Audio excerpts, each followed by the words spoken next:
하나님 말씀 오셨습니다. 하나님 말씀 창세기 37장 2절부터 11절까지 말씀, 구약성경 57페이지입니다. 구약성경 57페이지 창세기 37장 2절부터 11절까지 말씀 찾으셨으면 제가 봉독하겠습니다. 야곱의 족보는 이러하니라. 요셉이 17세의 소년으로서 그의 형들과 함께 양을 칠 때에 그의 아버지의 아내들 비라와 실바의 아들과 더불어 함께 있었더니 그가 그들의 잘못을 아버지에게 말하더라. 요셉은 노년에 얻은 아들이므로 이스라엘의 여러 아들들보다 그를 더 사랑하므로 그를 위하여 채색 옷을 지었더니 그의 형들이 아버지가 형들보다 그를 더 사랑함을 보고 그를 미워하여 그에게 편안하게 말할 수 없었더라. 요셉이 꿈을 꾸고 자기 형들에게 말하매 그들이 그를 더욱 미워하였더라. 요셉이 그들에게 이르되 청하건대 내가 꾼 꿈을 들으소서. 우리가 밭에서 곡식단을 묶더니 내 단은 일어서고 당신들의 단은 내 단을 둘러서서 절하더이다. 그의 형들이 그에게 이르되 내가 참으로 우리의 왕이 되겠느냐, 참으로 우리를 다스리게 되겠느냐 하고 그의 꿈과 그의 말로 말미암아 그를 더욱 미워하더니 요셉이 다시 꿈을 꾸고 그의 형들에게 말하여 이르되 내가 또 꿈을 꾼즉 해와 달과 11별이 내게 절하더이다 하니라. 그가 그의 꿈을 아버지와 형들에게 말하매 아버지가 그를 꾸짖고 그에게 이르되 내가 꾼 꿈이 무엇이냐, 나와 내 어머니와 내 형들이 참으로 가서 땅에 엎드려 내게 절하겠느냐. 그의 형들은 시기하되 그의 아버지는 그의 말을 간직해 두었더라. 아멘.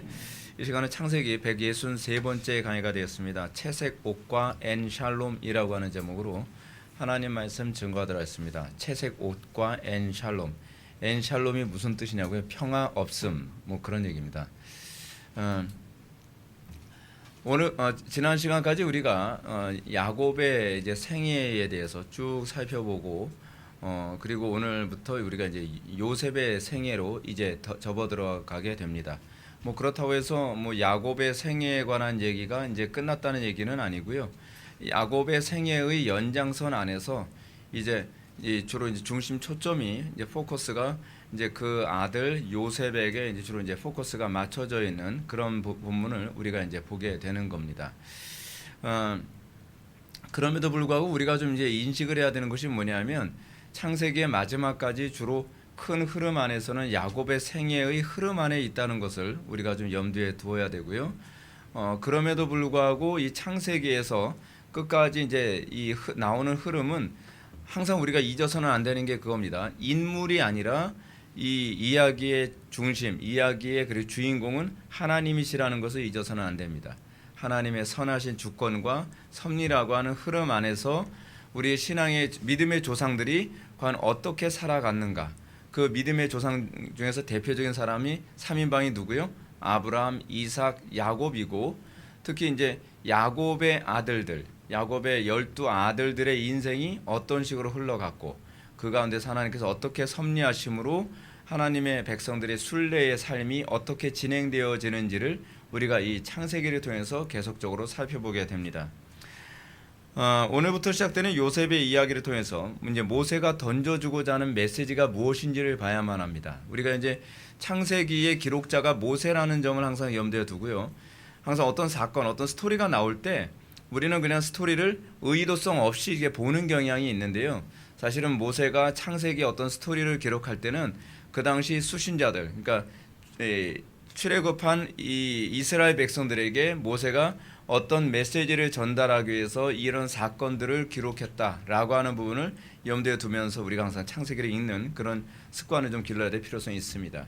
오늘 2절부터 4절까지의 말씀 한번 좀 보면 야곱의 족보는 이러하니라. 요셉이 17세의 소년으로서 그의 형들과 함께 양을 칠 때에 그의 아버지 아내들 빌하와 실바의 아들들과 더불어 함께 있었더니 그가 그들의 잘못을 아버지에게 말하더라. 요셉은 노년에 얻은 아들이므로 이스라엘의 여러 아들들보다 그를 더 사랑하므로 그를 위하여 채색 옷을 지었더니 그의 형들이 아버지가 형들보다 그를 더 사랑함을 보고 그를 미워하여 그에게 편하게 말할 수 없었더라. 아멘.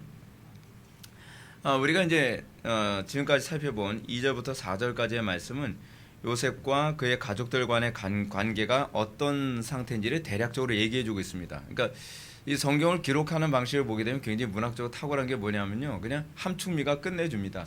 전체 어떤 쑥 얘기를 이 사람과 이 사람과 이 사람이 어떤 관계에 있는가라고 하는 걸 이렇게 장황하게 쫙 얘기하는 것이 아니라 그냥 이렇게 이것 때문에 관계 안 좋았다.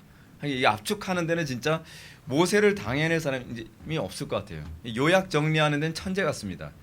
하여간 모세가 이 사전 안에서 어떻게 집안 사정이 돌아가는지를 이 사전을 통해서 이제 딱 압축 요약을 했어요. 근데 여기서 지금 상황이 어떻습니까? 이제 먼저 요셉이 이제 중요한 인물이니까 딴 사람들의 나이에는 관심이 없어요. 일단 요셉의 나이에 관심이 있습니다. 요셉의 나이 17세. 방년 17세면은 우리 식으로 따지면은 고등학교 한 1학년 정도 되는 나이인가요? 그렇죠? 한 고등학교 1학년 정도 되는 나이에 요셉이 어떻게 살았는가를 얘기해 줍니다. 요셉의 주로 미션이 뭐였냐면 형들의 악행을 보고하는 거. 예, 예. 맞아 죽더라도 나는 형들의 악행은 보고하겠다. 예, 그게 이제 요셉의 미션이었어요. 그래서 형들은 열심히 이제 양치고 뭐 목동 노릇하는데 요셉은 이제 돌아다니면서 정보 수집하는 겁니다. 그래서 큰형 이런 악행을 저질렀음. 그래서 뭐 둘째 형 이렇게 했음. 뭐 이런 식으로 이제 주로 이제 형들의 악행을 이제 아주 꼼꼼하게 아버지한테 이제 보고하는 그런 정보부 역할을 이제 하고 있었습니다. 그것 때문에 이제 요셉은 더욱더 사랑을 받고 형들은 더 미움을 받는 이제 그런 입장이 있었죠. 근데 아마도 이 추측건데 우리가 이제 뒤에 그 이전의 성경 구절을 염두에 두면 그럴 수밖에 없었던 요셉의 미션이 있을 겁니다. 그 이유가 뭐냐면 과거 큰아들 르우벤이 그 요셉의 첫 빌하와 통간했던 사건이 있었기 때문에 이젠 이 야곱이 아들들을 믿을 수가 없는 거예요. 안 보는 데서 무슨 짓을 하는지 알지 못하니까 이제 뿌락지를 씹어놓을 수밖에 없는. 그래서 이제 요셉이 이제 주로 이제 그 역할을 하면서 요즘에 그 큰형의 동태가 좀 심상치 않습니다. 뭐 눈빛이 별로 안 좋던데요. 그래서 뭐 이제 보고하는 거죠. 이제 이런 보고를 하니까 자동적으로 형들이 좋아하겠어요, 싫어하겠어요. 이놈은 믿을 수 없는 놈이다. 이놈은 뿌락지다. 예, 한번 가둬놓고 패야 된다. 뭐 이런 분위기가 이제 전운이 감도는 이런 분위기. 더군다나 이제 요셉이 이제 형들한테 아버지한테 유난히 사랑을 받고 또 형들한테 미움을 받을 수밖에 없었던 것이 뭐냐면 요셉의 이 출신 성분이죠. 요셉의 출신 성분이 어떻습니까? 그 야곱이 가장 사랑하는 라헬의 첫째 아들입니다. 라헬의 아들. 근데 정작 라헬은 지금 살아 있어요, 죽었어요? 죽었죠. 라헬이 없는 상태에서 여러분 자기가 정말 그리워하는 아내가 있어요. 그리워하는 아내가 있는데 그 아내를 그리워하면서 주로 누구를 보면서 더 사랑하는 마음을 떠올리겠습니까? 자기 아내를 많이 닮고 그리고 그 마음을 따뜻하게 해주는 그 라헬의 아들에 대해서 더 많은 애착심이 갈 수밖에 없는 건 당연하죠. 근데 더군다나 다른 형들은 이복 형들이잖아요. 이복 형들이니까 더 미워 죽겠는 거예요. 그렇지 않아도 우리 엄마가 엄마들이죠. 예, 엄마 A, 엄마 B, 엄마 C가 사실은 이 라헬 때문에 사실은 별로 사랑도 못 받았고 그것 때문에 자기네도 완전히 찬밥 신세였고 그런 상태에서 요셉이 유난히 더 사랑받고 있으니까 당연히 미울 수밖에 없겠죠. 그러니까 요셉은 미움받을 수밖에 없는 여러 가지 조건을 이게 두루 갖춘 그런 인물이었습니다. 아마도 요셉은 라헬에 대한 이런 애정을 그 아들한테도 쏟아 부었던 것 같아요. 내 아내한테 줄 수 없는 애정을 이제 요셉을 볼 때마다 누가 떠오르겠습니까? 자기가 사랑했던 라헬이 떠오르겠죠. 또 닮았을 게 아니에요, 그렇죠? 말투라든지 뭐 어떤 식으로든지 닮았을 겁니다. 그렇기 때문에 더 요셉에게 사랑을 쏟고 사랑을 쏟는 만큼 그만큼 형들에게 미움도 많이 받았겠죠, 그렇죠?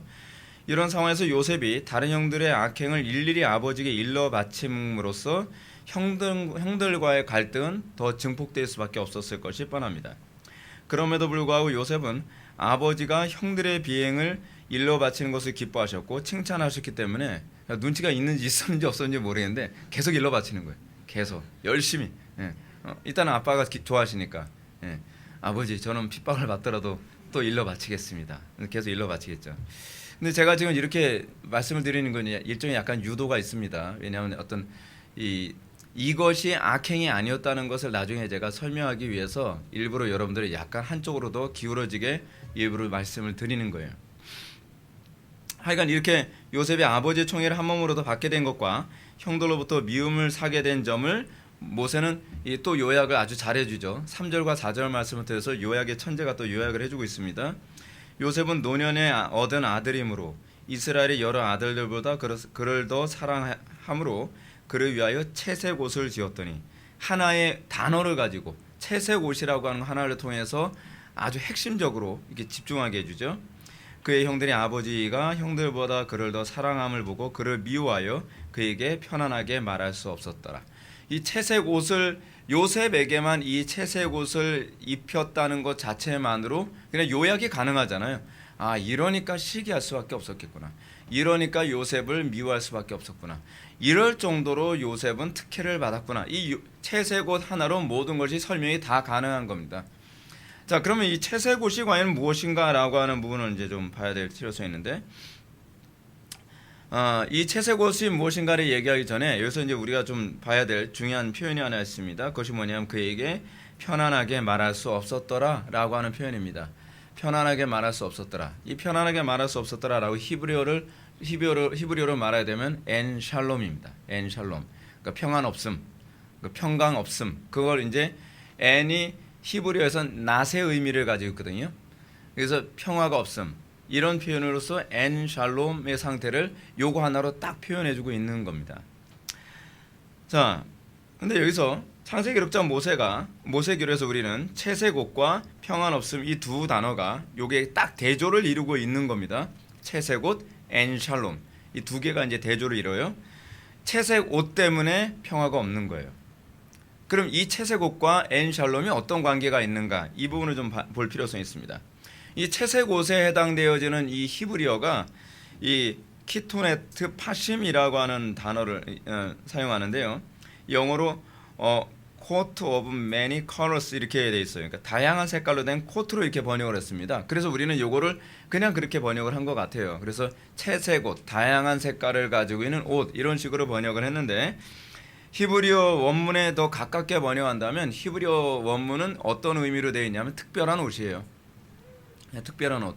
그러니까 채색 옷은 어떤 면에서는 좀 의역한 겁니다. 그 당시에 이런 특별한 옷이 다양한 색깔, 그럴 수밖에 없죠. 요즘에야 다양한 색깔을 집어넣는 게 워낙 직조 기술이 발달해서 쉽지만 옛날에는 주로 어떤 옷을 입었겠습니까? 단조로운 색깔의 옷을 입었겠죠. 그렇죠? 그러면 여러분 복잡한 색깔이나 무늬를 집어넣는다면 그만큼 인건비가 많이 들어가고 그만큼 돈이 많이 들어가고 기술이 많이 필요하겠죠. 당연히 비싼 옷이 될 수밖에 없는 거예요. 그래서 옛날에도 우리나라 사람들은 주로 국민들이 입고 다니는 옷이 뭐였어요? 조선시대 때요? 흰색 옷이죠. 흰색 옷. 백의 민족이라서 흰색 옷이 아니라 돈이 없어 흰색 옷 입고 다녔던 거예요. 그래서 주로 왕족들이나 귀족들은 어떤 옷을 입었습니까? 채색 옷을 입었죠. 그분들은. 그렇죠. 왜냐하면 돈이 많으니까. 아무리 돈이 많으면, 그래서 아내들이 주로 하는 일이 뭐였어요? 채색 옷 하는 거를 이제 주로 했잖아요. 둥그러는 데다가 천을 놓고 거기다가 그 수 놓는 거. 그렇죠. 그만큼 옷에 화려하다라고 하는 건 돈이 많이 든 옷, 비싼 옷이라는 것을 쉽게 감지할 수 있죠. 예. 그러니까 이 채색 옷을 입었다라고 했을 때 학자들은 다양한 이제 그 입장을 표명합니다. 구체적으로 어떤 옷인지 확실하게 알 수 없다고 얘기하는데요. 채색 옷과 관련되어진 단어가 구약에서는 딱 한 번 나옵니다. 사무엘하 13장 18절부터 19절 말씀 보면 키토네트 파심이라고 하는 이 채색 옷이라는 이 문장이 한 번 나오죠. 근데 어떻게 나오냐면 이 채색 옷이 공주의 긴 옷이라고 이렇게 표현되어 있습니다. 우리 한글 성경 그렇게 번역되어 있어요. 공주의 긴 옷. 공주가 그럼 뭐 여러분 초라한 옷 입었겠습니까? 화려한 옷 입었겠습니까? 뻔하죠. 화려한 옷 입었겠죠. 그래서 요셉의 옷은 채색 옷이라고 번역을 했고요. 그리고 이 사무엘 하에서는 이것을 공주의 긴 옷이라고 이렇게 번역을 했습니다. 그냥 쉽게 얘기하자면 직역하면 뭐예요? 특별한 옷을 입고 있었던 거예요. 일반 사람들은 입을 수 없는 옷, 정말 돈이 있거나 그렇잖아요. 사회적 위치가 굉장히 높은 사람 아니면은 평생 입어볼 수 없는 옷을 누가 입었어요? 요셉이 입었던 거예요. 요셉이요. 따라서 대부분의 신학자들은 야곱이 요셉에게 지어진 이 채색 옷, 키토네트 파심을 평상시에 일반 사람들인 도무지 입어볼 수 없는, 입어볼 엄두를 낼 수 없는 옷을 야곱이 사줬다는 거예요. 사줬는지 만들어줬는지 사줬겠죠, 그렇죠? 다시 말해서 이 왕족이나 입을 수 있는 옷이란 얘기입니다. 왕족들만 입을 수 있는 옷. 그러면 모르면 이제 뒤에 가면 좀 더 선명하게 얘기가 됩니다. 자, 그렇다면 형들이 봤을 때 샬롬이 있을 수가 없겠죠. 그냥 좀 좋은 옷, 뭐 예를 들어서 뭐 르우벤이나 뭐 그렇지 않으면은 뭐 누구의 유다나 이런 사람한테는 뭐 프로스펙스를 사줬는데 그냥 요셉은 좀 이뻐서 나이키 사줬다. 그냥 그 정도면 괜찮은데 그게 아니라 형들은 집신 사줬는데 이 요셉한테는 뭐예요? 완전히 나이키를 사준 식인 거예요. 기분이 안 좋죠. 당연히 기분이 안 좋죠. 네가 뭔데 나이키야. 뭐 나이스도 아니고 나이키 신고 다니고. 우리 옛날에 학교 다닐 때 진짜 유명 메이커 브랜드 신발 신는 게 소원이었거든요. 근데 그 나이키는 굉장히 비싸가지고 친구들이 이제 나이키를 살 수 없으니까 저는 이제 사면은 나이스였어요. 나이스. 이미테이션으로 이제 나오는 게 나이스, 프로스포츠, 아디도스 뭐 이렇게 다 이름이 비슷한데 내용이 좀 달라요. 그래서 이제 그 나이스에다가 나이스는 약간 뭔가 다르거든요. 그런 거기다 이제 볼펜으로 다시 색칠을 해서 나이스를 나이키처럼 보이게 그렇게 만들고 신고 다니고 그랬댔어요. 과거에 가난했던 때의 추억이죠. 근데 지금 요셉은 그렇게 특별한 대우를 받으면서 채색 옷을 입었던 거예요. 그래서 이 채색 옷을 입음과 샬롬 없음, 엔 샬롬이 이게 묘하게 대조를 이루는 구조로 갑니다. 근데 이런 대조가 또 다른 방식으로 또 나타납니다. 우리는 잠깐 구조를 보려고 하는 거예요. 5절부터 8절 말씀 보면 요셉이 꿈을 꾸고 자기 형들에게 말하며 그들이 그를 더욱 미워하였더라. 요셉이 그들에게 이르되 청하건대 내가 꾼 꿈을 들으시오. 우리가 밭에서 곡식단을 묶었더니 내 단은 일어서고 당신들의 단은 내 단을 둘러서서 절하더이다. 그의 형들이 그에게 이르되 내가 참으로 우리의 왕이 되겠느냐 참으로 우리를 다스리게 되겠느냐 하고 그의 꿈과 그의 말로 말미암아 그를 더욱 미워하더니. 아멘. 요셉은 미움받을 짓만 골라서 하고 있습니다. 근데 미움받을 짓만 골라서 하는 것을 우리가 보이는데 실제로 모세가 이 본문을 기록한 의도를 보면 이제 사실 그게 아니라는 걸 알 수가 있습니다. 그래서 우리가 방금 본 게 이제 요셉의 유명한 꿈 얘기죠, 그렇죠? 그래서 우리는 요셉이 이제 그렇게 꿈 2번 꾸고 꿈쟁이로 둔갑하는 얘기를 우리 많이 보는데 형들이 이제 꿈쟁이가 온다 그 한 번 얘기했다고 해서 요셉은 맨날 꿈만 꾸는 사람처럼 보이잖아요. 근데 요셉 꿈 꾼 거예요 2번밖에 없어요. 근데 무슨 꿈쟁이 해가지고서 어떤 사람 나는 꿈꾸는 은사가 있어요. 그래서 맨날 꿈 꾼대요. 요셉도 그렇게 꿈 많이 안 꿨습니다. 그래서 맨날 응답받기 위해서 한숨 자야 된대요. 그런 분들 보게 되면 한숨 자고 또 꿈에서 응답받았대요. 그 사람들 진짜 경계하십시오. 게으른 사람들입니다. 굉장히 위험한 사람들입니다. 하나님 그런 식으로 이렇게 우리들에게 말씀 안 하십니다. 자, 근데 여기서 보게 되면 요셉이 꾼 꿈의 내용이 이겁니다. 여러분 형들에게 우리가 밭에서 곡식단을 묶더니 내 단은 일어서고 당신의 단은 내 단을 둘러서서 절하더이다. 이렇게 꿈꿨어도 이걸 이렇게 얘기하면 곤란하죠. 근데 순진했던 요셉은 좀 이쁘게 봐주십시다. 순진했던 요셉은 형들한테 가감없이 그것도 엄마 아빠 보는 앞에서 가감없이 얘기했습니다. 때문에 형들은 요셉의 꿈을 듣자마자 이렇게 반응하죠. 내가 참으로 우리 왕이 되겠느냐 참으로 우리를 다스리겠느냐 라고 반응합니다. 상식적인 반응이에요. 상식적인 반응. 그렇죠? 제가 이제 동생이 없어서 그렇지 제 동생이 만약에 그렇게 꿈꿨다 그러면 한 대 쥐어와가지고 네가 밤이 필요한가 보다. 그래서 막 꿀밤을 막 대량으로 먹여주고 싶겠죠. 근데 여기서 바로 앞에 언급했던 동일한 구조를 여기서 또 보여주고자 일부러 모세가 이 내용을 실은 거예요. 뭐죠? 여러분, 네가 나를 다스리리라 라고 하는 이 왕과 관련된 표현이 앞에서 뭐로 나왔죠? 채색 옷으로 나왔죠. 채색 옷은 주로 왕족들만 입을 수 있는 옷을 요셉이 입었잖아요. 그 부분 때문에 어떻게 해서 엔 샬롬이 됐잖아요. 똑같이 여기서도 네가 우리를 다스리겠느냐라고 하는 말과 아울러서 엔 샬롬이 벌어지죠. 이 두 가지가 같이 대조를 이루면서 지금 나오고 있는 것입니다. 그러니까 모세가 이 창세기를 기록할 때요 자신의 메시지를 굉장히 선명하게 얘기해주고 있습니다.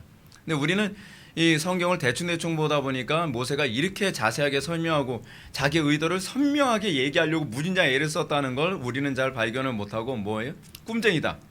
우리도 꿈을 꿔야 된다. 그래서 우리도 꿈을 꾸기 위해 뭐 이렇게 해야 된다. 자꾸 그런 식으로 이제 설교를 하시는데 문제는 본문에서 모세는 그런 말 할 의도가 전혀 없다는 겁니다.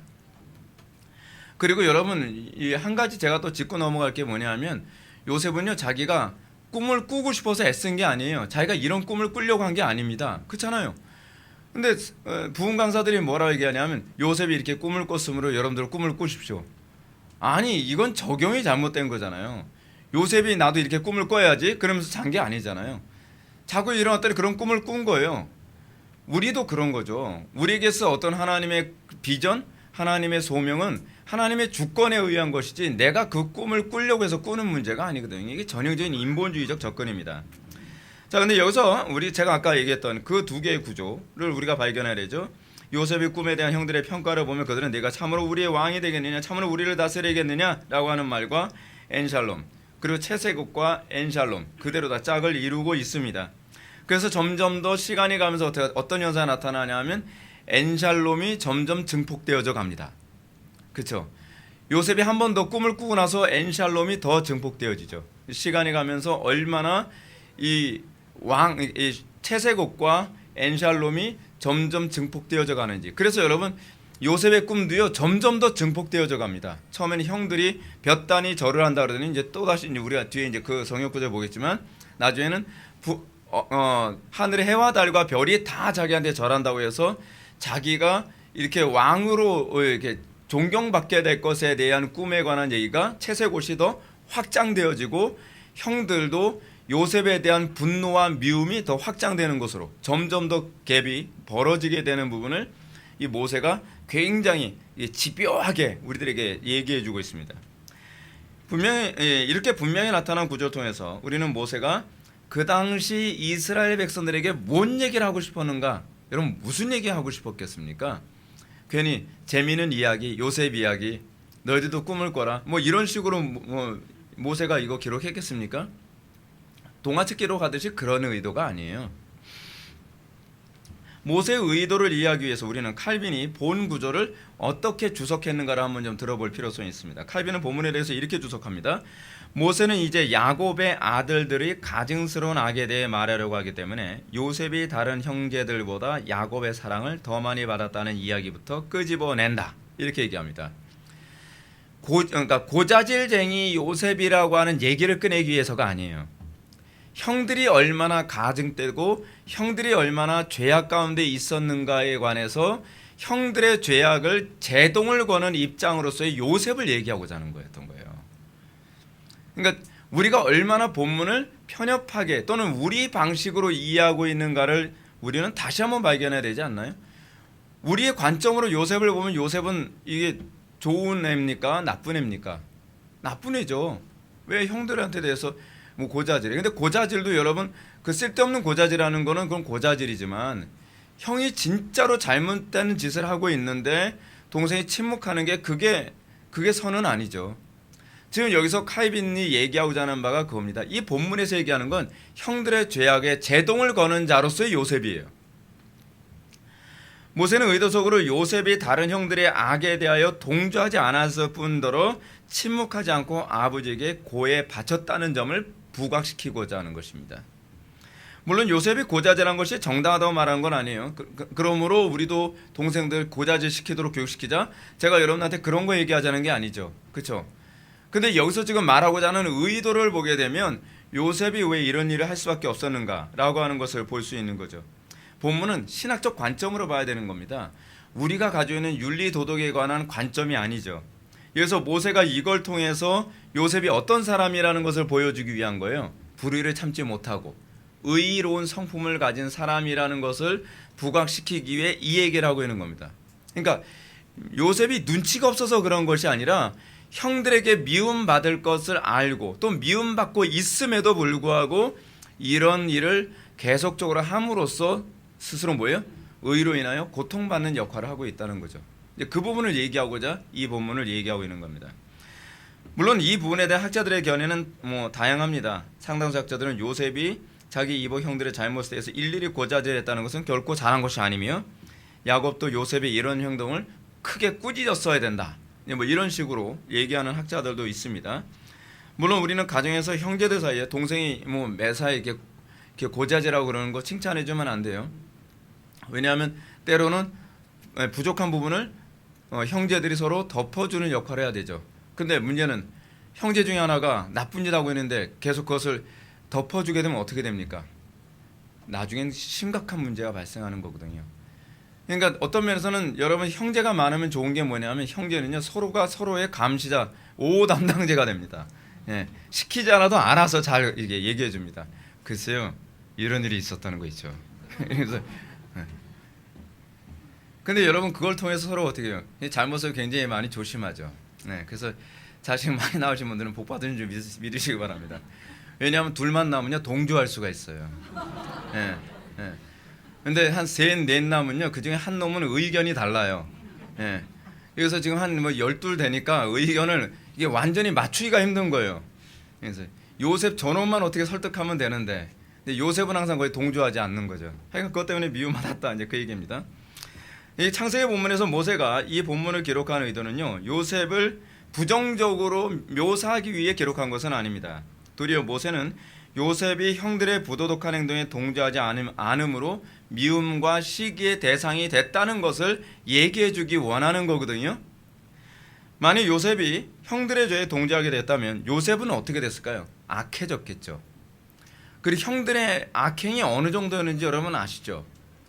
동생이 그랬다고 해서 동생을 죽일 생각까지 합니다. 그러니까 우리가 생각하는 그런 악행이 아니에요. 예를 들어서 뭐 우리 형 손 안 씻고 밥 먹었대요. 뭐 이런 거 얘기하는 그런 게 아니에요. 예. 여기서 지금 악행이라고 하는 것은요. 자기 동생을 죽이려고 할 정도의 그런 범죄를 꿈꾸는 그러니까 우리가 생각하는 그 12명의 족장들은요. 그렇게 존경스러운 사람들이 아니에요. 예. 뭐 사람 죽이는 거 우습지 않게 생각하는 게 지금 그거잖아요. 나중에 야곱의 그 누굽니까? 그 딸 디나가 그 문제 생겼을 때 어떻게 했었습니까? 가서 싹 다 죽여버렸어요. 남자들을요. 우리가 생각하는 그런 족장들이 아니에요. 굉장히 거친 사람들이에요. 근데 요셉이 형들이 그렇게 살벌한 줄을 알면서도 아버지한테 얘기함으로써 어떻게 해요? 이 죄악에 대해서 끊임없이 제동을 가하는 계속적으로 제동을 가하지 않으면 안 되는 거죠. 자,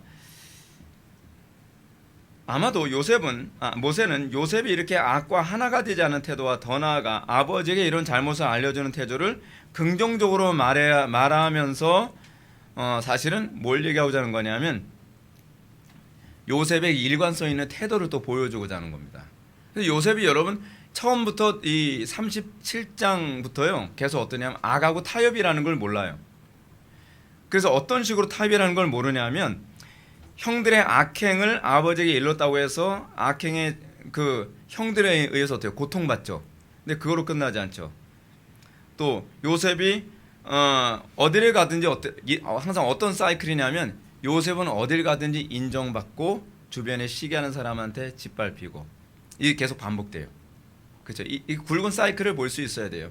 나중에 요셉이 보디발의 집에 팔려갔을 때도 어떻습니까? 마치 요셉과 이 야곱과의 관계인 것처럼 보디발과 요셉의 관계는 또 그 관계예요. 보디발은 요셉을 신뢰하고 사랑하고 그리고 귀하게 여깁니다. 그 얘기는 뭘 얘기하는 거죠? 그만큼 요셉이 아버지한테 사랑받을게 행동했다는 걸 다시 보여주는 거죠. 그의 모습이 얼마나 탁월한 삶을 살았는지를 보여주는 거예요. 근데 요셉이 그렇게 정의롭고 그리고 의롭고 반듯하게 사는 반면에 한편에서는 또 어떤 현상이 나타나죠? 보디발의 아내에 의해서 모함을 당하고 또 미움당하면서 핍박당하는 장면이 또 나오죠. 그리고 나서 그 상태에서 다시 감옥에 들어가게 됩니다. 감옥에 들어가서도 동일한 사이클이 또 다시 반복되죠. 그죠? 어떻게 반복되죠? 감옥의 간수에게 인정받죠. 그리고 또 한편으로는 감옥의 다른 죄수들 때문에 어려움 당하죠. 그죠? 이런 부분이 계속 반복되면서 이 사이클이 계속 반복되면서요. 요셉의 생애를 크게 정리하면 의로 인하여 핍박받는 존재예요. 여기서 궁극적으로 요셉을 얘기하고자 하는 핵심은 그겁니다. 그러니까 우리가 어떤 사건을 우리식으로 지엽적으로 해석을 해서는 안 되는 본문인 거예요. 다시 앞에서 하던 얘기로 다시 돌아갑시다. 그러면 모세는 무엇 때문에 요셉 이 얘기를 이렇게 전개시켜 가고 있는 것일까요? 그것은 의의 길을 걷는 사람과 불의의 길을 걸어가는 사람들에게 나타나는 모습을 보여주기 위해서예요. 계속 이 사이클을 계속 보여주고 있는 거죠. 그죠? 하나님과 올바른 관계를 맺고 그리고 불의에 동조하지 아니하며 그 불의와 끊임없이 싸우는 사람들에게는 어떤 현상이 나타나요? 처음엔 고난을 받지만 채색 옷을 입는 것처럼 어떻게 해요? 왕처럼 하나님께서 높여주신다. 그 사이클이죠. 그 사이클이에요. 그런 사람은 요셉이 왕족들이나 입을 수 있는 채색 옷을 입었던 것처럼 하나님으로부터 존귀의 옷을 입게 될 것이다. 그래서 실제로 요셉이 마지막에 어떤 현상이 됩니까? 사실 이 그림을 잘 보여주는 것이 그 꿈이잖아요. 요셉이 궁극적으로 나중에 애굽의 총리가 돼서 저희 왕과 같은 동일한 권위를 갖고 그 인장 반지를 가지고서 애굽을 움직이잖아요. 근데 그게 우연이 아니라는 거예요. 하나님께서 어떤 사람에게 이런 복을 주시느냐? 의로 인하여 핍박받는 자에게 이런 복을 주신다고 약속하고 계시는 겁니다. 사랑하는 성도 여러분, 우리가 이 땅에서 소위 채색 옷을 입는 것과 같은 하나님으로부터 이렇게 존귀의 옷을 입게 되는 것이요, 그냥 요행처럼 된다고 생각하면 곤란합니다. 성경 우리들에게 뭐라고 얘기합니까? 의로 인하여 핍박받는 자는 복이 있나니 천국이 저희 것이요 라고 얘기합니다. 천국이 저희 것이다 라고 하는 이 말에는요, 이 땅에서 하나님의 통치권을 행사하는 왕과 같은 개념을 얘기해주고 있는 겁니다. 요셉의 사건하고 너무 똑같죠. 우리가 이 땅에서 고난받지 않고 이 땅에서 왕권을 행사하는, 다스리고 정복하고 땅에 충만하는 그 삶을 살아가는 일은 없습니다. 참된 성도라고 한다면 이 땅에서 우리는 그 약속을 믿어야만 합니다. 이 땅에서 우리가 하나님의 왕, 하나님의 통치 대리자로서 살아가기를 진정으로 원한다고 한다면 우리는 요셉처럼 의로 인하여 핍박받는 일을 주저하지 않는 그 믿음이 필요합니다. 지금 모세는 이미 이런 얘기를 요셉의 사건을 통해서 우리들에게 얘기해 줍니다. 반면에 요셉을 괴롭게 했던 사람들은 어떤 사람들입니까? 점점 그 사람들은 낮아져 갑니다. 그리고 그들은 요셉에게 나중에는 절을 하게 되죠. 요셉의 형들이 요셉을 애굽의 노예로 팔았지만 결국에는 요셉의 형들이 요셉에게 와서 고개를 숙이고 절을 하게 되죠. 결국 마지막 때 우리가 하나님의 말씀으로 살아가는 자들에게 많은 인내가 필요합니다. 그건 사실입니다. 요셉이 얼마나 오랜 세월 동안 그 인내를 했습니까? 그렇죠? 여러분, 우리가 한번 묵상이 많이 필요한 게요, 요셉이 아버지에게 소위 우리가 얘기하는 고자질이라고 하는 방법을 통해 형들한테 미움을 받았을 때 요셉에게는 얼마나 많은 고통이 따랐겠습니까? 사실이죠. 그 요셉이 보디발의 집에서 노예 생활을 할 때도 얼마나 힘들었겠습니까? 그렇죠? 여러분, 그 영광이 그냥 요행처럼 주어지는 게 아니에요. 사람 잘 만나서 그게 아니에요.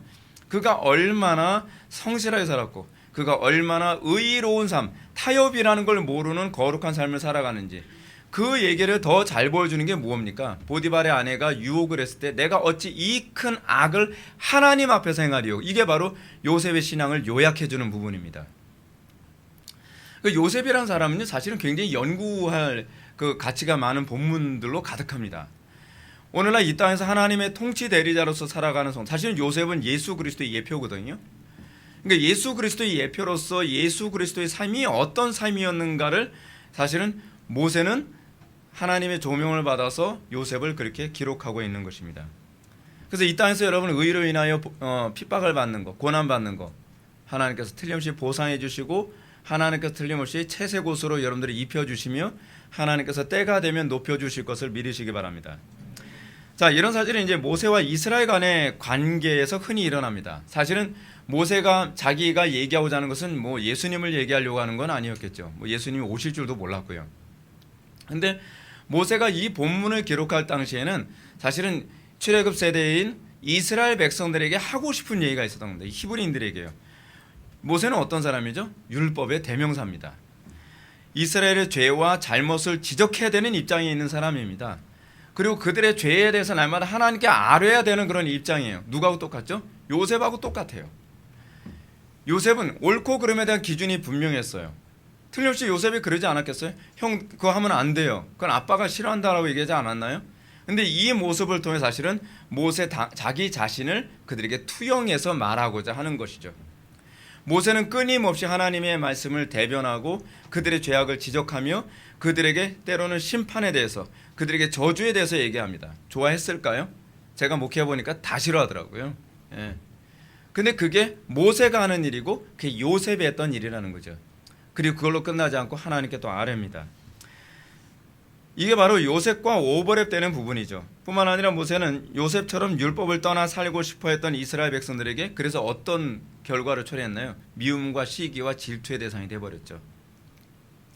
이스라엘 백성들은 자신의 잘못은 뒤돌아보지 않고요, 모세가 자꾸 책망하니까 너희들 그러니까 하나님께서 징계하신 거 아니야, 너희들이 그러니까 하나님께서 지금 이런 재앙을 내린 거 아니냐, 너희들이 그렇게 하기 위해서 불뱀 보내서 하나님께서 너희들 꽉꽉 깨물게 한 거 아니야 라고 얘기했더니 사람들이 어떻게 해요? 또 그것 때문에 미워해요. 그래서 사람들이 또 뭐예요? 일종의 그 불만 많은 사람들끼리 모여가지고 모세를 쫓아내자, 모세를 탄핵하자, 뭐 이런 분위기도 막 나오고 막 그러잖아요. 그죠? 근데 이 사건이 요셉 이야기에 다 요약이 되어 있는 거예요. 때문에 이스라엘 백성들은 요셉의 형들이 요셉을 죽이려다가 노예로 팔아버린 것처럼 모세를 그렇게 대우합니다. 모세는 끊임없이 생명의 위협을 느끼고요, 끊임없이 사람들의 원망과 질투와 미움을 샀어야 했습니다. 더군다나 여러분, 모세와 그리고 모세의 형인 아론이 레위 지파로서 그 특별히 제사장 지파였잖아요. 그것 때문에 또 얼마나 또 시기와 질투를 샀습니까?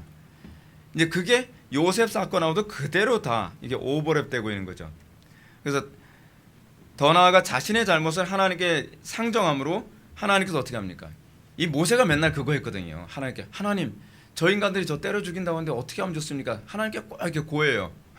그러면 하나님께서 너 가만히 있어, 내가 싹 그냥 밀어버릴게. 뭐 그러시잖아요. 그렇게 아주 많이 죽었거든요. 예. 땅에 갈라서 죽고 뭐 일으켜서 죽고 막 그랬잖아요. 근데 그것 때문에 모세를 두려워한 게 아니라요, 모세를 되게 미워했거든요. 똑같지 않나요? 요셉의 얘기를 통해서 모세는 자신의 입장을 얘기하고 너희들이 어느 입장에 있는지, 너희들이 바로 요셉의 형들과 같은 존재라는 것을 깨달아라 라고 그 얘기하고자 하는 겁니다. 그들은 이게 출애굽하기 전부터요, 하나님의 말씀을 대언하던 모세를 향해서 요셉의 형들처럼 이렇게 얘기합니다. 내가 참으로 우리 왕이 되겠느냐, 참으로 우리를 다스리겠느냐 하고 그의 꿈과 그의 말로 말미암아 그를 더욱 미워하더니. 너무 똑같지 않나요? 모세가 여러분 출애굽할 때 당시에 이스라엘 백성들에게 리더십을 제대로 인정 못 받았습니다. 네가 뭔데 우리의 리더자가 되겠다는 거야 부터 시작해서 모세가 했던 것이 뭐냐면 하나님의 꿈을 그들에게 보여줬거든요. 하나님께서 너희들을 데리고 가나안 땅으로 진군하라 하셨다. 근데 그 꿈 얘기를 할수록 이스라엘 백성들이 모세를 좋아한 것이 아니라 모세를 굉장히 미워했거든요. 뭐라고까지 얘기하냐면 광야에서 네가 우리를 광야까지 데리고 나와가지고 굶겨 죽이려고 하냐, 우리 목말라서 죽게 만들려고 하느냐, 그런 식으로 하나님의 꿈을 이스라엘 백성들에게 얘기할 때마다 오히려 미움과 질투와 핍박과 살해의 공포에 시달렸던 사람이 바로 모세였다는 사실입니다. 자기 자신을 뒤돌아봤어야죠. 그렇죠? 이스라엘 백성들은 자기 자신을 뒤돌아봤어야만 합니다. 또 형들도 자기 자신을 뒤돌아봤어야 되는 거죠.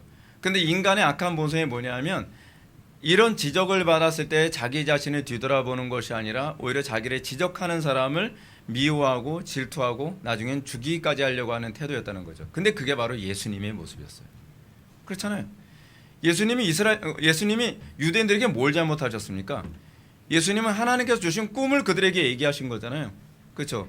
회개하라, 천국이 가까이 왔느니라. 하나님의 나라의 도래, 그리고 하나님 나라에 들어갈 준비해라. 사실은 요셉과 같은 그런 입장이었거든요. 그리고 율법을 통해서 끊임없이 바리새인들이라든지 율법사라든지 소위 종교 지도자들에게 그들의 위선과 그들의 죄악을 계속 지적을 했죠. 그랬더니 그들에게 나타난 반응이 뭐냐 하면 회개하는 것이 아니라 오히려 그들로 하여금 요셉의 형들과 같은 행동이 그대로 나타나죠. 그 나중에 어떻게 해요? 요셉을 애굽에 팔아치운 것처럼 예수님을 십자가에 못 박아 죽이기까지 그들의 악행이 그대로 드러난 거죠. 어떻습니까? 똑같죠? 요셉은 그래서 예수 그리스도의 예표인 겁니다. 사랑하는 성도 여러분, 이 모습은 오늘날 이 시대 교인들의 모습하고도 되게 똑같다는 거 여러분 알고 계십니까? 이 시대 교인들은 도무지 자신의 잘못은 뒤돌아보려 하지 않습니다. 그죠? 분명히 하나님께서 가증하게 여기시고 미워하는 인생을 살아가면서도 율법을 가지고 성경 말씀을 가지고 이 악행, 이 죄악이 얼마나 심각한지를 얘기하게 되면 사람들은 누구나 다 싫어합니다. 강단에서 설교자가 하나님 나라의 비전을 얘기합니다. 여러분들이 회개하면 하나님께서 복을 주실 겁니다. 여러분들이 회개하면 하나님께서 살 길을 주실 겁니다. 근데 귀담아 듣지 않죠. 지금 당장 내 육신의 욕망을 채워주고 날 편하게 해주고 안락하게 내 멋대로 신앙생활하게 놔두란 말이야. 뭘 이랬다고 자꾸 지적을 하고 저랬다고 자꾸 지적을 하고 뭐 주의 성수 엄격하게 하자 그러고 왜 기도 생활 그렇게 힘들게 하게 자꾸 만들고 내가 인생 살아가면서 힘들어서 그러는 건데 조금 타협했다고 그거 가지고 정죄하고 그러니까 내가 예수 믿는데 힘들어서 내가 못 해먹겠지. 근데 그게 아니거든요. 신앙생활에서는요 타협이 없어요. 지금 타협이 일반화됐기 때문에 조금 타협해도 되는 것처럼 보일지 모르지만 그건 하나님께서 굉장히 가증히 여기시는 것이고 미워하시는 겁니다. 여러분 요셉의 형들처럼요 자신의 잘못과 죄를 지적받기를 사람들이 싫어합니다.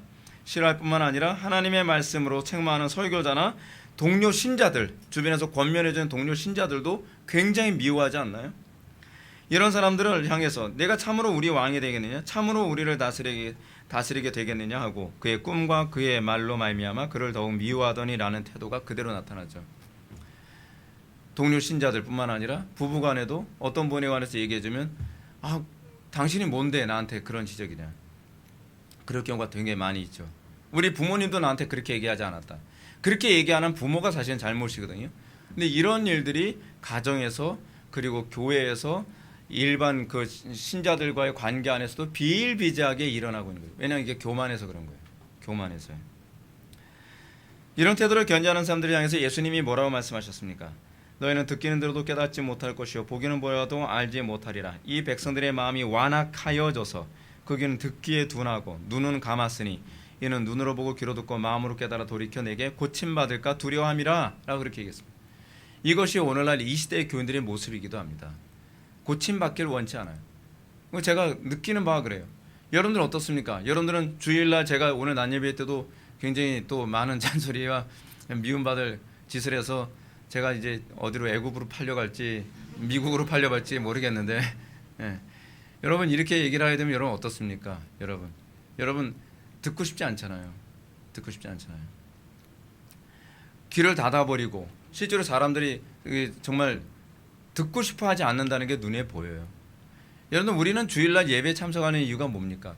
하나님께서 나를 통해 말씀하시고자 하는 것이 무엇인가를 듣고 회개하여 하나님께서 나에게 주신 그 비전, 그게 비전이거든요.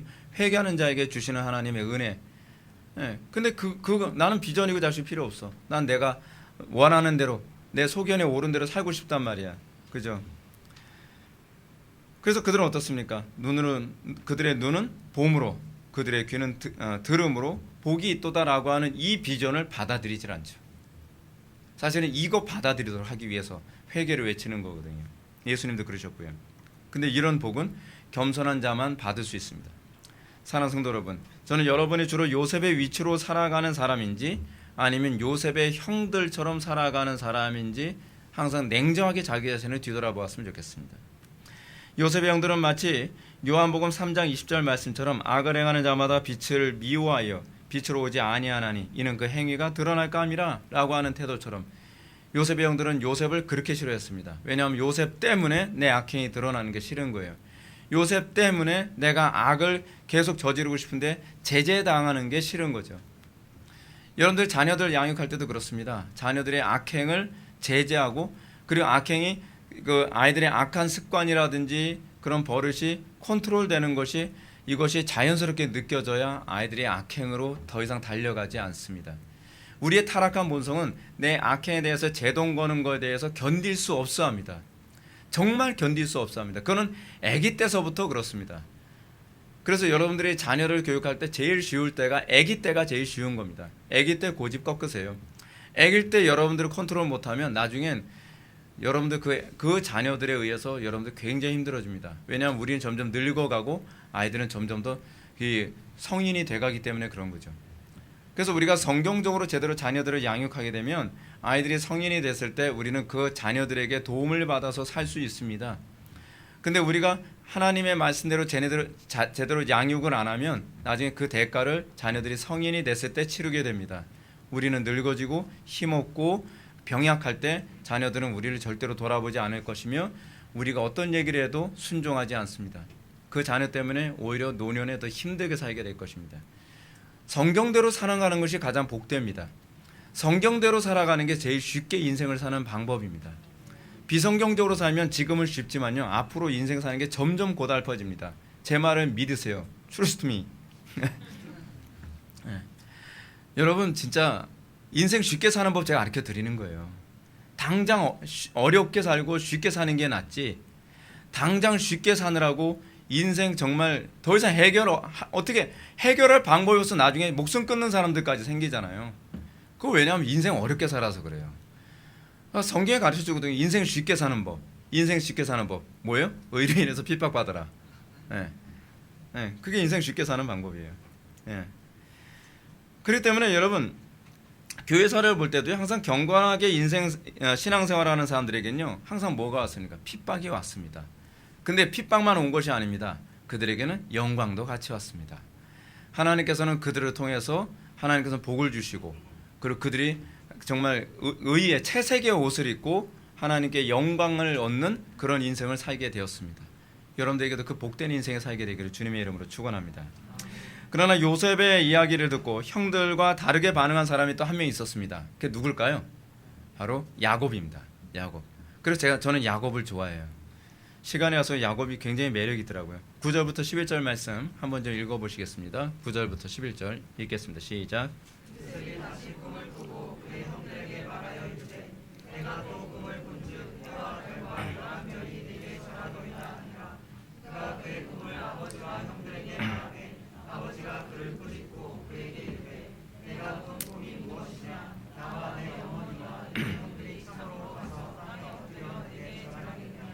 그의 형들은 시기하되 그의 아버지는 그 말을 간직해 두었더라. 아멘. 요셉은 이전과 같은 의미의 꿈을 또 다른 방식으로 꿈을 꾸죠. 좀 업버전으로 끕니다. 그렇죠?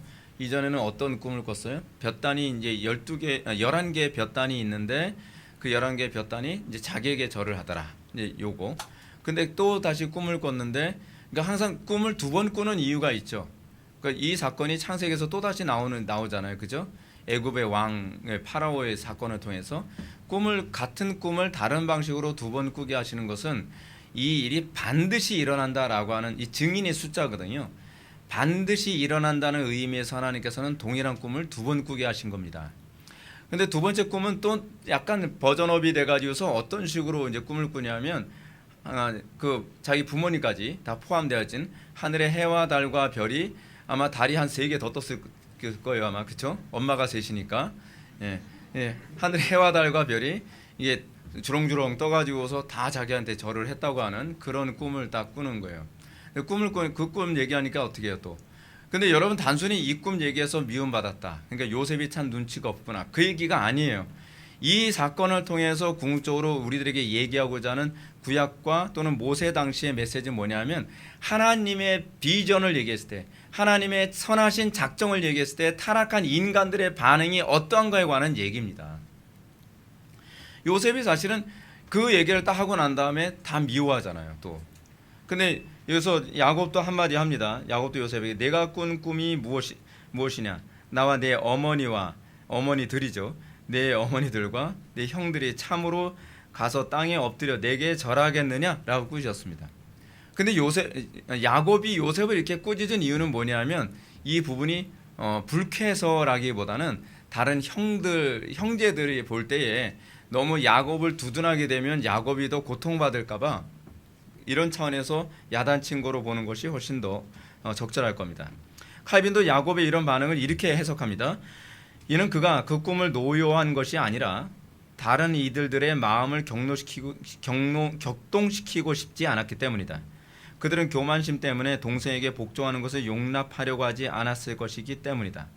그러므로 나는 그가 분쟁을 진정시키려는 욕망에서 거짓으로 자기 아들을 꾸짖었다는 것을 의심하지 않는다.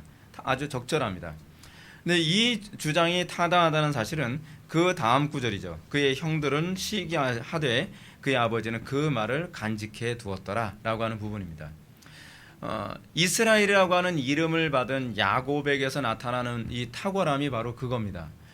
야곱은 하나님의 음성을 들을 줄 알았습니다. 형들은 하나님의 음성을 듣지 못합니다. 동생의 얘기라고 쉽게 무시하죠. 근데 야곱은 동생이 아니라 자기 아들의 말인데도 불구하고 아들의 입술에서 하나님의 음성을 듣고 그걸 마음에 새길 줄 아는 그 지혜가, 그 복이 그에게 있었습니다. 어떤 사람이 복이 있는 사람입니까? 들을 귀 있는 자가 복이 있는 사람입니다.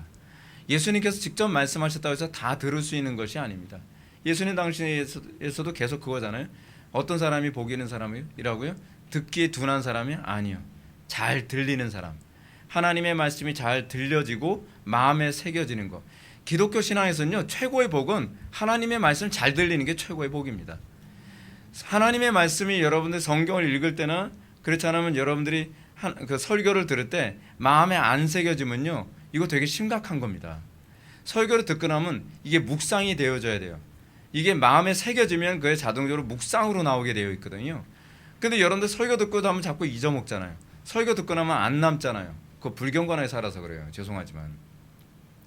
여러분들 기도 생활과 경건 생활이 유지되면 그만큼 마음이 부드러워져서 설교를 들으면 쉽게 마음에 새겨지고 묵상이 되고 그것이 행동으로 실천이 되어집니다. 왜냐하면 그리스도와 연합되어져서 그 뿌리에서 그 은혜의 생수가 공급되기 때문에 그래요. 근데 우리가 들어도 열매를 맺지 못하는 건 하나님과 어떤 식으로든지 관계가 단절되어 있기 때문이에요. 그래서 마음에 새겨지지도 않고 남지도 않는 겁니다. 그래서 제가 말씀드리잖아요. 성경 읽을 때 어떻게 읽으라고요? 좀 진지하게 읽으라고요. 그냥 시간 때우듯이 오늘 하루 진도 나가야 되니까 그냥 맥체인 성경 읽기표 그냥 읽지 마시고 어떻게 하든지 읽으면서 마음에 새기려고 하는 그 마음의 자세를 가지고 읽으셔야 돼요. 설교를 들을 때도 마음에 새기겠다는 마음으로 오늘 내가 이 말씀을 마음에 새겨서 내가 정말 더 복된 삶을 살겠다라고 하는 그런 소망과 그런 결의를 가지고서 예배에 참여하고 설교를 듣는 것, 그게 여러분 기독교 신앙에서 가장 복된 심령의 상태입니다. 야곱은 이미 인생 속에서 하나님을 만났습니다. 그리고 하나님과 동행하고 지금도 동행하고 있는 중입니다. 그래서 야곱은 자기 아들 요셉을 통해서 나온 이 말이 예사로운 말이 아니고 그 꿈이 예사 꿈이 아니라는 걸 알았습니다. 그래서 요셉의 그 꿈 얘기를 듣고 마음에 새겼다라고 얘기합니다. 여기서 아주 중요한 두 가지 점을 지적하고 말씀을 마치도록 하겠습니다. 첫 번째는 이겁니다. 하나님을 참으로 경외하는 자는 야곱처럼 경건한 자에게 시기로 반응하지 않는다는 사실입니다. 하나님을 경외하는 사람은요, 하나님의 음성을 들을 줄 알죠. 그래서 시기로 반응하지 않습니다. 오히려 어떻게 반응하죠? 나보다도 신앙생활 잘하는 사람, 그런 사람 만나면 어떻게 합니까? 끌어내리거나 험담을 해서 제거하려고 하는 것이 아니라 오히려 그 사람한테 도정받고 자극받아서 오히려 경건에 유익이 되죠. 똑같은 경건한 사람 만나도요, 어떤 사람은 도전을 받는 사람이 있는가 하면 어떤 사람은 제거하려고 하는 사람이 있습니다. 여러분, 어떤 사람이 복된 사람입니까? 도전받고 서로 윈윈하는 것 아닙니까? 형제들과의 관계, 영적 형제들과의 관계 안에서 나보다 더 경건하고 나보다 더 기도생활 많이 하고 나보다도 하나님 말씀에 대해서 박학다식하고 더 경건하게 살아가는 사람들 보면 재수없어, 그러지 말라는 거예요. 오히려 그 사람 보면서 자기 자신의 불경건함을 들여다보고 오히려 자기 자신이 도전을 받아서 더 분발하고 더 거룩하고 더 열심을 내는, 그래서 선한 경쟁을 할 줄 아는 그런 지혜가 여러분들에 있어지기를 바랍니다. 야곱에겐 그게 있었다는 겁니다.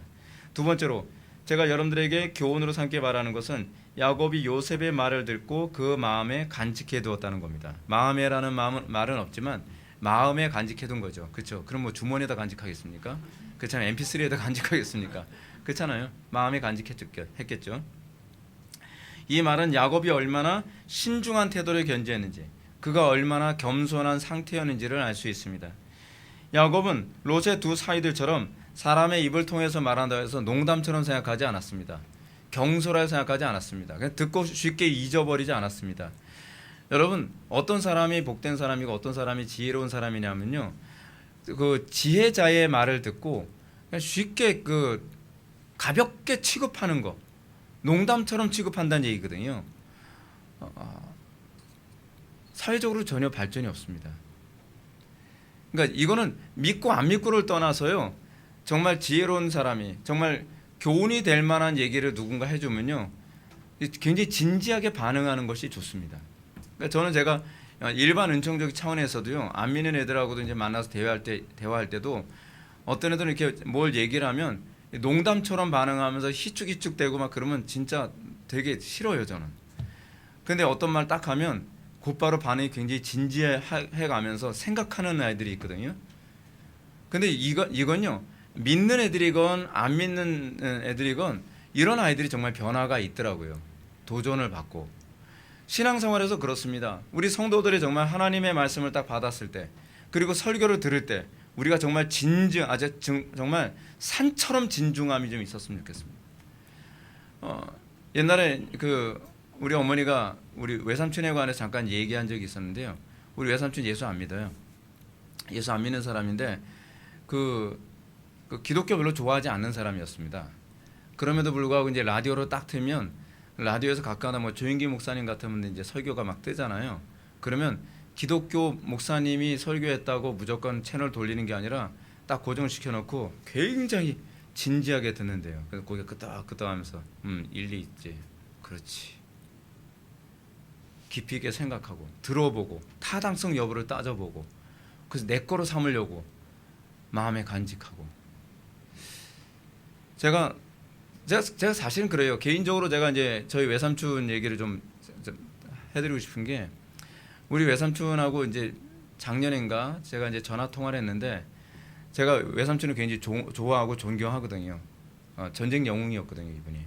근데 그 외삼촌이 저보고 이런 말씀하십니다. 나는 별로 겸손하지 못해. 나는 너무 성격이 거칠어. 그래서 너한테 존경받을 만한 그런 존재는 못 되는 것 같아. 그런 식으로 얘기를 해요. 근데 굉장히 교만할 수 있거든요. 왜냐하면 사회적인 위치라든지, 예를 들어서 그분 이제 자녀들 결혼식 시키면 어디서 전화가 오냐면 국방부 장관 같은 사람한테 전화 와요. 왜 나한테 연락 안 해줬냐고. 얘기해줬으면 내가 축의금이라도 좀 보내줬을 텐데. 그런 사람인데도 자신을 너무 잘 알아요. 난 너무 성격이 거칠고 그리고 너무 막 살았어 하면서. 근데 여러분, 그러기 쉽지 않습니다. 근데 기독교인들 중에서 정말 그렇게 사는, 실제로 굉장히 성격이 굉장히 거친 건 사실이에요. 되게 무서워요. 자기 아들 잘못하면 다대방망이 들고서 데리고 들어가죠. 반 죽도록 패가지고서 이게 나올 정도로. 오죽하면은 아들들이 군생활 하고 나서 아빠같이 무서운 장교는 한 번도 못 봤다고. 근데 자신에 대해서 굉장히 겸손해요. 근데 우리가 야곱에게서 발견하는 게 그겁니다. 야곱은 자기 아들에게서 17살짜리, 그렇죠? 고등학교 1학년. 그 17살짜리 아들에게서 얘기를 들으면서 하나님의 음성으로 듣고 마음에 새기는 거라는 겁니다. 경건한 사람들의 특징이 뭐냐면요, 신중함입니다. 여러분, 존 보네의 철로 역정에서 아름다운 그 궁전을 지키고 있는 여자들 나오죠. 그 중에 한 명이 누구죠? 경건과 신중이 나오죠. 그리스도인의 표지 중에 하나는 하나님의 말씀을 굉장히 신중하게 듣는 겁니다. 흘려듣지 않습니다. 여러분들이 이것도 이제 습관인데, 신중하게 듣는 그런 경건의 훈련을 자녀들한테 좀 시켰으면 좋겠습니다. 흘려듣는 거 굉장히 안 좋은 습관입니다. 듣고 꼼꼼히 생각하고, 괜히 제가 말 한마디 잘못한 거 가지고 곱씹지 마시고, 그런 건 곱씹으면 안 되고요. 좀 하나님 말씀을 좀 이렇게 그러시란 말이에요. 이런 야곱의 태도는 오늘날 우리가 정말 큰 교훈을 여겨야 되겠죠. 특히 우리는 하나님의 말씀을 수없이 듣습니다. 수없이 듣습니다. 우리 교회 와서 제 설교 한 1000번 이상 들은 사람들 태반입니다. 굉장히 많습니다. 그런데 얼마나 많이 마음에 새겼나요? 얼마나 그 들은 말씀이 여러분들의 경건에 유익이 됐나요? 히브리서 기자는 얘기합니다. 4장에서요. 경건이 저들에게 유익이 되지 않은 것은 저들이 믿음으로 화합지 아니함이라. 얼마나 많은 정보를 얻느냐가 여러분들에게 유익이 되는 게 아닙니다. 중요한 건 그 말씀을 정말 진중하게, 산처럼 진중하게 말씀을 받고 그리고 그것을 믿음으로 화합하는 자가 복이 있는 것을 믿으시기 바랍니다. 하나님께서는 어떤 사람에게 복을 주시냐면 사소해 보이는 경고라도 두려워하고 그것을 순종하는 사람입니다. 이거는 제가 진짜 장담을 할게요. 장담을요. 조그만 거 하나라도 순종하잖아요. 하나님께서는 더 큰 은혜를 주십니다. 근데 조그만 거 하나하나 무시하는 사람은요, 더 큰 은혜 주셔도 절대로 그것에 대한 감사를 모르고요, 그 은혜를 소화해낼 줄 모릅니다. 이건 진짜 제가 여러분한테 꼭 권하고 싶어요. 여러분들 큰 거 너무 말하지 마시고 정말 눈에 보이지 않을 만큼 털끝만한 거 하나라도 순종해 보세요. 네. 기도 이렇게 하십시오. 그럼 그거 하나. 네. 찬양 이렇게 하십시오. 그럼 그거 하나. 별거 아닌 것 같아도 최선을 다해 순종해 보세요. 사람들 어떻게 반응하냐면, 저는 이게 이렇게 은혜가 될 줄 몰랐어요. 특히 제가 이제 수련회 가면 제가 항상 하는 게 있거든요. 이제 일반 연세 드신 분들이 제가 손 안 대요. 청년들, 학생들 막 기도하러 제가 막 강연하거든요. 소리 좀 질러봐, 부르짖어봐. 그렇게 기도하지 말라 그랬지. 제가 막 등을 때려가면서 막 그러면 강제라도 억지로 순종을 시켜요. 근데 신기하게 거의 한 70~80%가 그때 은혜 받아요. 억지로 쫙 외치면서 갑자기 막 회개가 터지면서 막 난리, 그 다음에 부르스를 쳐요. 순종이에요. 순종이 제사보다 나아요. 제가 여러분한테 이런 말씀 드리고 싶습니다. 여러분들 방식들랑 아무리 신앙생활 해보십시오. 어디 은혜 받나. 악담하는 게 아니라 진짜예요, 여러분. 은혜 받는 것도 하나님께서 주시는 방식이 있어요. 내 생각, 내 사고방식, 내 습관 딱 부인하고 그냥 어린아이처럼 순종하면 그냥 은혜 받습니다. 하나님께서는요, 작은 일에 충성된 자에게 큰 걸 주시거든요. 그것이 하나님께서 우리에게 은혜를 주시는 방식입니다. 사무엘상에서 엘리 제사장이 한나라를 향해서 한 말을 여러분 기억하십시오. 흥미로운 게 뭐냐면, 설교자의 입에서 나오는 말, 제가 제 입에서 이런 얘기하기 참 죄송한데 제가 설교하면서 느낀 게 뭐냐면, 설교자의 입에서 나오는 말이요, 정말 하나님께서 그 입을 사용하실 때 정말 많다는 걸 얼마나 많이 느끼는지 모릅니다. 그런데요, 엘리 제사장 당시에 어떤 일이 벌어지냐면, 한나가 임신이 안 돼가지고 기도하러 왔었잖아요. 기도하러 왔는데 이 여자가 막 애타게 기도하는데 엘리 제사장이 뭐라 얘기합니까? 하나님께서 너에게 자녀를 주기를 원하노라 말한 게 그대로 이루어집니다. 우연일까요? 그렇잖아요. 그 당시에 엘리 제사장은요, 경건이 많이 떨어진 상태예요. 하나님께서 세우신 설교사, 하나님께서 세우시는 사사, 하나님께서 세우신 직분자의 입의 권위를 그렇게 사용하시는 겁니다. 근데 이게 한 번이 아니라요, 그 다음에 사무엘이 어느 정도 자라서 이제 그 제사장으로 이제 키우기 위해서 이제 보냈는데, 한나가 와가지고서 계속 사무엘의 옷을 이제 또 갖다 주고 뭐 그러잖아요. 그랬더니 2장 8절인가요? 거기서 또 엘리 제사장이 너희들이 당신에게 더 많은 자녀가 있기를 원하노라 라고 말했는데, 그 축복이 그대로 성취됩니다. 아들 셋과 딸 둘을 얻게 되죠. 말한 대로 그대로 성취되는 거예요. 그렇게 응답은 그런 식으로 올 때가 많아요. 옛날에 우리 한국교회에서는요, 목회자의 입술을 통해서 응답하시고 실제로 일이 성취된 일이 굉장히 많았습니다. 왜냐하면 순수했기 때문에 그렇게 하면 그대로 됐어요. 근데 오늘날은 잘 안 일어나죠. 왜 안 일어나는지 아세요? 안 순수해서 그래요. 성이 안 씨는 순수라고 이름 짓지 마세요. 이게 진짜 제가 속이 우라가 치밀 정도로 제가 속이 터져요. 왜냐하면 복을 어떻게 하면 받는지 제가 알거든요. 목회 경험하다 보니 게 보여요. 순종을 안 해요. 그러니까 순종을 안 하는 데는요, 어떻게 유익을 줄 방법이 없어요. 유익을요. 그러니까 여러분들이 구약시대만 이거로 끝난다 그렇지 않습니다. 옛날에도 계속 그랬고요. 한국 초대교회 때도 계속 이런 일이 많이 벌어졌어요.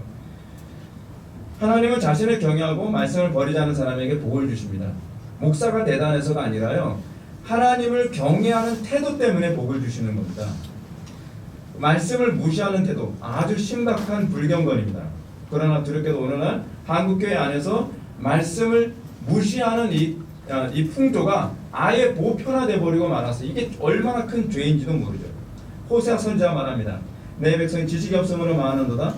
내가 지식을 버렸으므로 나도 너를 버려 내 제사장이 되지 못하게 하고. 내가 내 하나님의 율법을 잊었으니 나도 내 자녀를 잊어버리리라. 여러분들의 자녀를 어떻게 달라고 기도해도 하나님께서 안 들으시는 이유가 뭐냐면 잊어버렸기 때문이에요. 우리가 주의 율법을 거역하고 주의 이 지식을 버리면 하나님께서 우리의 자녀들을 잊어버리십니다. 우리 간혹가다 그러죠. 내가 하나님의 일 열심히 하면 하나님께서 내 자녀들 책임져 주시는 거 아니에요? 아니 네가 내 지식을 버렸잖아. 난 네 자녀 잊은 지 오래됐거든. 그게 성경의 가르침이 하나님 굉장히 두렵습니다. 하나님 그렇게 만만하지 않습니다. 저는 하나님 굉장히 두렵습니다. 그래서 제가 여러분들한테 미워살 거 알면서도 제가 큰 소리 자꾸 빵빵 치는 게 뭐냐면 하나님이 더 무서워서 그래요. 그래서 여러분 이 순종을요 신용만 하는 것에 관해서 하나님이 얼마나 혐오하셨는지 이 사무엘을 통해서 사울 왕에게 이런 말씀하셨죠. 순종이 제사보다 낫고 듣는 것이 순양의 기름보다 나으니 거역하는 것은 뭐예요? 점치는 죄와 같대요. 거역하는 게요. 뭐 기분이 나빠서 거역한다? 이 어쨌든 그건 여러분 소관이고 거역하는 것은 점치는 죄.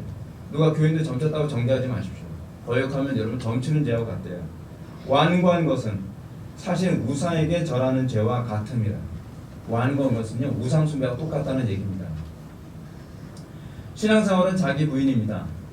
자기 경험, 자기 기질, 자기 습관 버리고 자기 감정 버리고 기분 나빠도 내 생각이 안 맞아도 그리고 내가 가지고 있는 내 스타일이 아니래도 순종해보세요.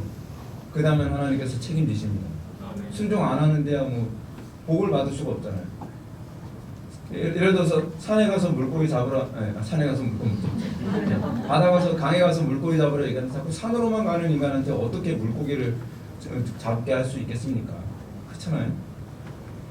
성경에 가라고 하면 가고 성경에 멈추라면 멈추고 성경에 침묵하면 침묵하는 거. 그게 칼빈의 어떤 지론 아닌가요? 칼빈이 이 정도로 어린아이처럼 순종했다는 겁니다. 대신학자가 그리고 그토록 그 사람이 지식이 많은 사람인데도 그런데도 우리는 칼빈 같은 그런 순수함, 칼빈 같은 그런 어린아이 같은 태도 그런 잘 안 하죠. 쉬지 말고 기도하랬으면 쉬지 말고 기도하는 거예요. 제가 오늘 난예배 때도 여러분들한테 말씀드렸던 것처럼 제가 권장하고 싶어서 하는 게 아니에요. 저 진짜 하기 싫어요. 근데 그렇게 하는 것이 성경의 말씀이다 한번 가슴에 박히니까 안 하고선 못 빼겠더라고요. 근데 이 은혜가 여러분들에게도 주어지길 바랍니다. 하나님의 말씀이다. 그러면 이게 부정이 안 되고 가슴에서 이 말씀이 뽑히지 않아야 돼요. 핍박받더라도 미움받더라도. 근데 놀라운 게 뭐냐면 그렇게 순종하면 하나님께서 나중에 채색옷을 입혀주시더라고요. 하나님께 순종하면 하나님께서 우리를 높여주시더라고요. 하나님을 높이는 자 하나님께서 우리를 높이실 것입니다. 하나님을 멸시하는 자 하나님으로부터 멸시와 징계를 받게 될 것입니다. 이게 오늘날 대한민국 교회의 문제입니다. 하나님의 말씀을 멸시합니다. 뜨레스티아서 하지 말라 해도 굳이 합니다. 이런 거 하지 말라고 아무리 얘기해도 계속합니다. 성경적이지 않다 해도 자기 이익 때문에 계속합니다. 그러니까 복을 못 받고 지금 이런 어려움이 있는 거예요. 지금 우리가 누리는 이 영광과 이 채색옷은요 우리 세대가 일궈놓은 게 아니라 우리 전 세대, 우리 전전 세대들이 어린아이처럼 하나님 말씀대로 순종하면서 그들에 의해서 입혀진 채색옷입니다. 대한민국의 영광, 한국교회의 영광, 그것은 그들의 순종에 의해서 주어진 영광입니다. 오늘 이 시대의 한국교회도 우리 신화의 선배들이 그 무식하고 단순하고 그 단무지 정신이라고 얘기하잖아요. 그 하나님의 말씀대로 어린아이처럼 순종함으로써 다음 세대도 우리가 하나님의 말씀대로 순종한 것에 의한 채색옷을 입게 되는 영광이 주어지기를 주님의 이름으로 축원합니다. 기도하시겠습니다. 사랑이 많으신 하나님, 우리가 하나님의 말씀 앞에 순종하고 우리가 어린아이처럼 우리가 의로 인하여 핍박을 받더라도 주의 명령을 따르고 주의 지식을 잊지 않는 지혜로운 성도들 되게 하여 주옵소서. 하나님의 말씀을 듣는데 날이 갈수록 예민해지게 하여 주시고 하나님의 말씀 우리의 마음에 각인되었을 때에 끝까지 인내하며 순종할 줄 아는 요셉과 같은 신앙을 우리들에게 허락하여 주옵소서. 예수님의 거룩하신 이름으로 기도를 올려옵나이다. 아멘.